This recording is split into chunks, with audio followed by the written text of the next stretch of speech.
Back when I was a senior in high school, a buddy of mine's parents went on this anniversary trip down to the Florida Keys for a weekend, leaving him as the sole occupier of their 3-bedroom house. His older sister was off at college, so he literally had the entire place to himself. So, he did what any self-respecting teenager does when faced with that kind of situation. He threw a house party. And not just the kind where 2 dozen or so of your closest friends come over for some drinks. He threw a rager, the kind of party that half our entire high school managed to get an invite to. I mean, not everyone made it, but there was at least 200 people there at the very minimum. The old house was bouncing, for real. Now, I know people were playing fast and loose with the kinds of people they told about the party. There was no planning involved, basically, and my buddy wasn't the kind of guy to put the effort into making sure only a select bunch of people got it, so he basically just was like, bring all y'all's friends over, everyone he knew on Facebook. So people we didn't even know just showed up like, oh yeah, I know, XYZ, etc., etc. And whoever opened the door to them would just be like, whatever, and let them inside. This turned out pretty cool for the most part, and we ended up meeting some pretty decent randoms as a result. But not everyone that showed up was cool or there to just chill. And we ended up learning the hard way that you don't just throw out invites to your house party unless you want some bad hombres to show up once in a while. So, the party was in full swing, music is pumping, people were drinking and dancing. It was an awesome time. Then, some drama apparently kicks off in an upstairs bedroom when one of the randoms that showed up gets caught stealing by someone who knew my buddy. This person is being an all-around good guy by taking it personally and wanting to keep our buddy's house safe, so he starts telling this random thief to leave the party before he gets knocked out. These guys are stepping to each other.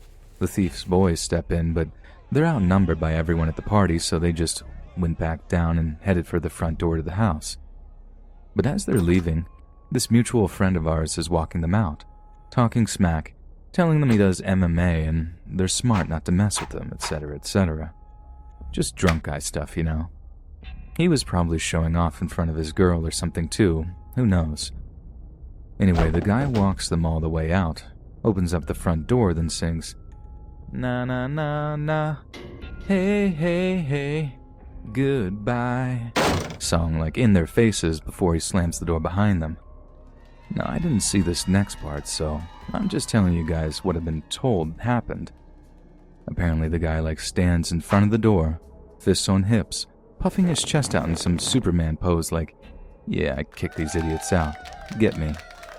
People were literally clapping for the dude like he was some kind of hero, and then out of nowhere, people just start hearing these cracking sounds coming from the street outside, before our hero just slumps to the carpet.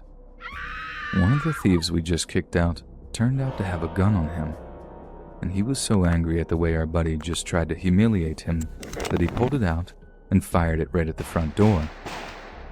He ended up shooting this guy 4 times in the back and neck.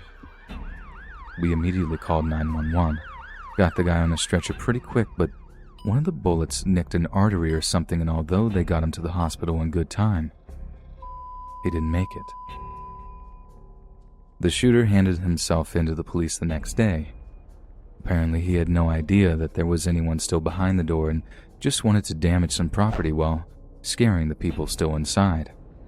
He had no intention of actually hurting anyone, and through some sort of plea bargain, I know he managed to pretty much get off with second-degree murder or something.